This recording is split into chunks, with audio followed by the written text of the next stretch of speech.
Hi, I'm Robert Estrin, and welcome to virtualsheetmusic.com and livingpianos.com. Today's question is how to keep your kids engaged in music lessons. This is a very important subject.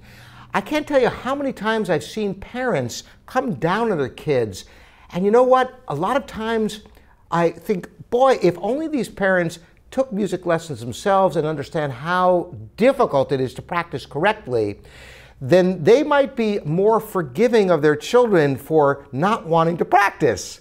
You know, it's a timeless problem. We're going to talk about that today. I talk about solutions, things that you can incorporate if you have family members studying music, how to keep them excited and motivated to practice. Okay, so I talked about understanding the technical and mental challenges of practicing.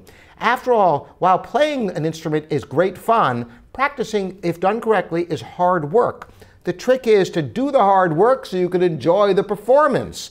So with children, the last thing in the world you want is for them to get so disenchanted and end up hating it and giving up before they've even gotten into it in a significant way.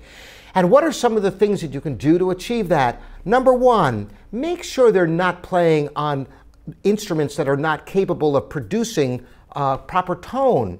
If it's a piano, some parents say, oh, I don't want to spend a lot of money, see if my kid likes it first. So they get some keyboard or they get some broken down piano, and surprise, surprise, the kid hates to play it because it sounds awful, things are inconsistent. Same thing is true. Some people will run to one of the mass merchant stores to buy a wind instrument, and these instruments cannot stay in adjustment, so the kids are fighting maybe a clarinet or flute they can't cover, and they won't do well. One of the best ways to discourage somebody from wanting to play music is giving them an inferior instrument.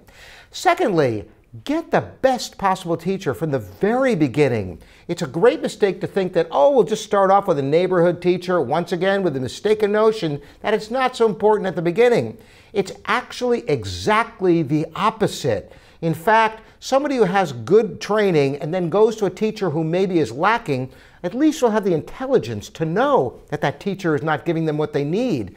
The early stages of study, there's no frame of reference. So a child could study for years and learn almost nothing. In fact, it could be worse than that. They could develop the wrong embouchure on a wind instrument or a dangerous hand position that could do damage on a keyboard instrument. So get the best teacher, the best instrument. Now there's much more that you can do. For example, your kid works so hard practicing every day. When company comes over or relatives, in a non-challenging, nurturing environment, getting your child to play for people so they can build some esteem and get the fruits of their labor. Because if all they do is work all the time, they never get to play, it's not very rewarding, is it? Later they can play in more formal concerts and really get positive feedback from larger audiences and really grow. But just having them the center of attention for their achievements in music from the earliest possible age is great.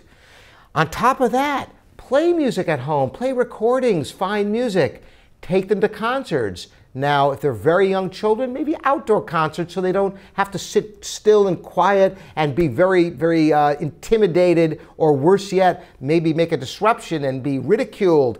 I've seen people take 4-year-olds to classical concerts that have very substantial, sophisticated music that no 4-year-old could really appreciate. And if a kid gets fidgety and disturbs the rest of the audience, it's a real shame that they could be stigmatized by the experience. So use your common sense, but try to expose your children appropriately to as much fine music as possible, both live and in recording.